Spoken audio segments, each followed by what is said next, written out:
Manchester United 2, West Ham United 1. It's really rosy for Ruben Amorim's Reds. Got there in the end. Why did you go for that? I have no idea. Tongue twisters at 2 a.m. There we go. Unbeaten in pre-season though, lads. Yeah, you'll never sing that. No. Well, we will. Yeah. Pretty happy with that. Yeah, obviously you can't make too much of a pre-season win, but there's definitely positives to take from it. Just replaying that lovely Bruno goal there. I think, there's going to be rustiness from a few players, and I think Bruno was one of those players who didn't look quite up to the tempo, but it's good to see, the big players will always step up, and Bruno's one of those. But yeah, I thought it was a decent performance. Nothing really to write home about, but yeah, pretty happy with that. Yeah, I mean, Tom, people will always point out the negatives. Okay, we didn't beat Leeds United, and pre-season is like about glimpses and moments. What did you sort of pick up on? I mean, we might mention it in the stream, didn't we? It looked like a bit of a sluggish pitch, which didn't help. But no, as I mentioned before, it's about just seeing little combinations, little moments, little periods of games where it looks like what we're trying to achieve is actually finding its way onto the pitch, and I think we did see that in the first half. I thought we pressed quite well. Yeah. After they started all right the first few minutes, but then we really penned them back, and they struggled to get out. We were quite aggressive in the way we pressed, in their half, which was good. And then, as we said, we started the second half quite well as well when we kept the 11 on the pitch. It was quite nice. I think for the sake of the game, it was good that I think we went to the hour because when we did make the changes, it was over then, wasn't it? Yeah, it's too many, but I suppose that's the other side of pre-season, isn't it? It's just about minutes, and you can't read anything into that period of the game at all. I mean, let's look at some moments in the game. Earlier on, I think it's about the first 5 minutes, Højlund sort of charged through not long after we were saying his days are numbered at Old Trafford, and it was uncharacteristic, really. If he scores that, it might have changed the narrative, but, a good start for him. Yeah, that was the kind of action that we were talking about earlier that you kind of expected him to be doing more regularly, at Old Trafford and as a United player when we first signed him, just inches away from what would have been a belter. But, then he kind of faded away from the game a little bit. He struggles to have influence and really get involved, in possession and be much of a threat. Definitely not his worst game, but it's that kind of thing where maybe if it goes in just a couple inches to the right, maybe he has a better game, maybe picks up another and starts to grow a bit of confidence. So it can be kind of fine margins in that sense.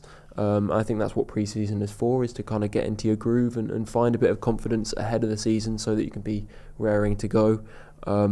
Things still not quite clicking for him. But a little bit of an exciting moment early on there. Yeah, and in terms of like building on confidence, one player that was one of the better ones from last season was Dorgu, and throughout his time on the pitch, certainly like one of Man United's better players today. Yeah, you mentioned, or someone mentioned maybe reservations about Dorgu. I really didn't see that last season because I think with the backdrop of us being so poor, there were games. I mean, and it's a young player coming from Italy. Mid-season, I thought he was one of the positives of last season because you are looking at, a player that's not there yet. You're not going to get. There was mistakes in there. I think was it Ipswich? Had a bit of a mix-up. Could have been. There's a couple of hairy moments, but physically he looks the part. I mean, straight away you notice that was something that we were missing, and he seems to have the parts of his games that parts of his game there that if he can tie it together, he'll nail down that left hand.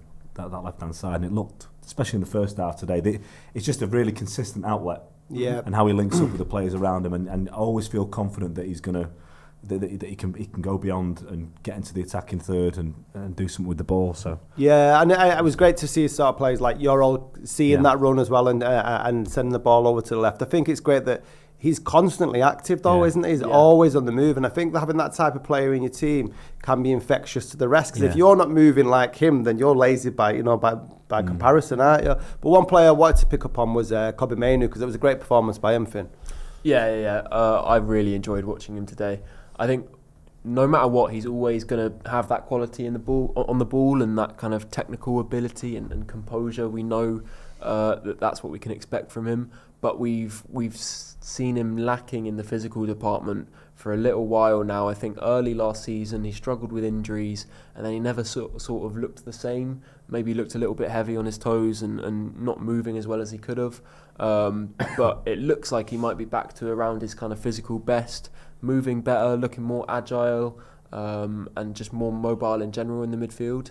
And what Amorim said, I think, before the game was that he completely recognises Kobbie Mainoo's talent, like I think everyone does, but it's about the intensity of his actions and finding that rhythm, high intensity, high pace games. And I think today we saw some of that where, his rhythm and his intensity was definitely upped a little bit.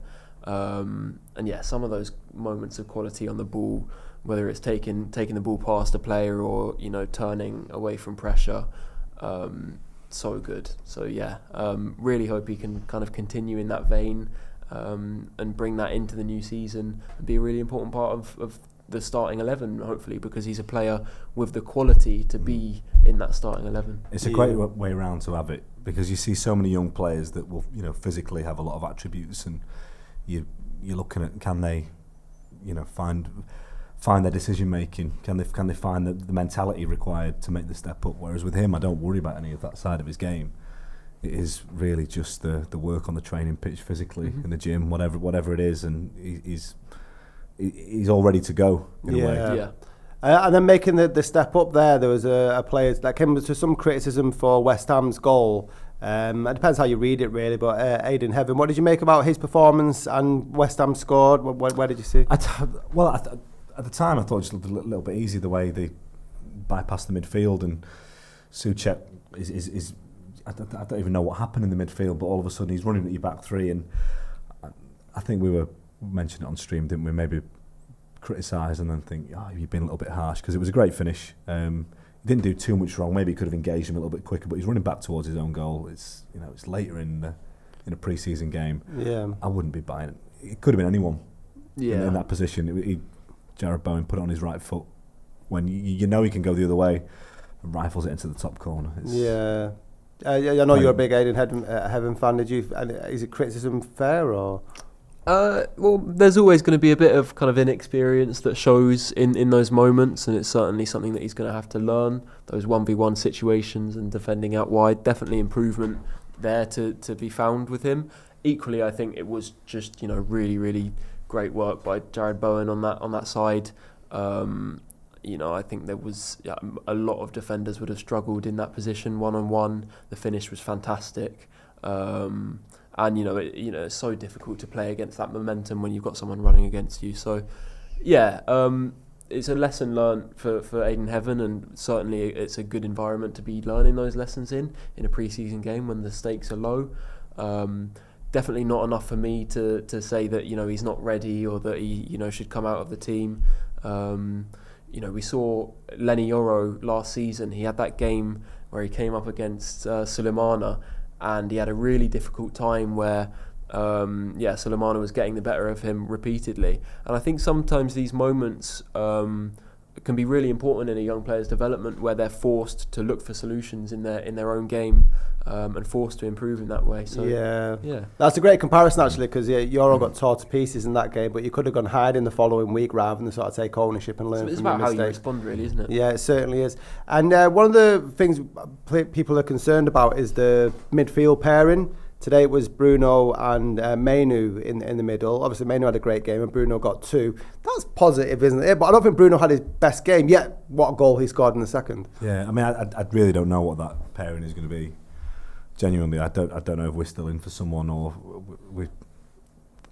There's options there, but as I mentioned before, I think whatever you put together, I still think we're maybe a little bit of a way off. Other sides around us, or I say around us, other top sides in the league. So I don't know, to be honest with that one. I trust the manager. I feel like we're probably going to go into it's not going to be perfect what we go into. It's trying to be as good as we can with what we've got and strengthening the key areas. If we don't get a midfielder in, then as we said, it's great that Cobby's looking sharper, looking a bit fitter, because he's one that you probably would like to play a lot of games in there, whether it's Bruno he's with, whether it's, I don't know, maybe Agate plays more games.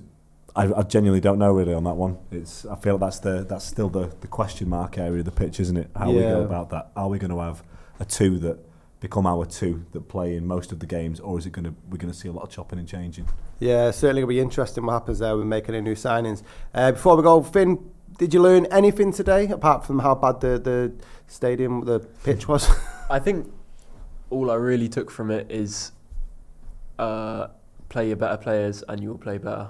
That's pretty much it. I think what we've seen is a lot of rotation, a lot of chopping and changing in some of the recent games, and I think it's clear that we do look a more cohesive side and have a little bit more tactical identity when the best player is on the pitch. I know that sounds like a very obvious thing to point out, but I just think because Amarim's under so much pressure, I think it's clear that when we start to introduce the better players, things will start to come together and there will be a little bit more stability. Yeah.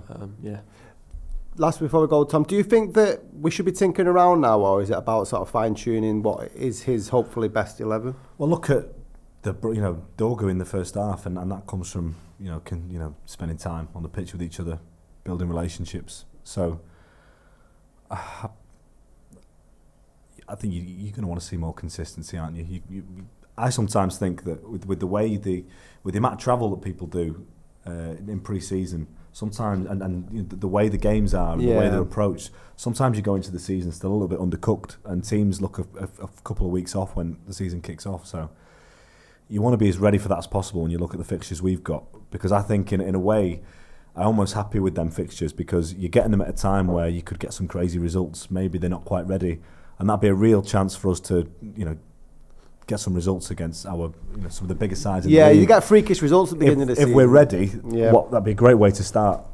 And one of the concerns today was, why isn't Brian Mbumo playing? I think Amarin said that he's not going to play against Bournemouth on Thursday, but he hopes that he's going to play against Everton. Everyone's looking forward to that. Little Ronnie exclusive there.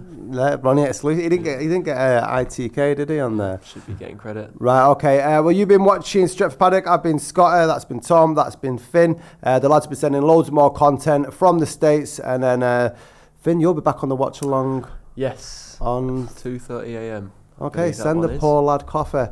See you soon.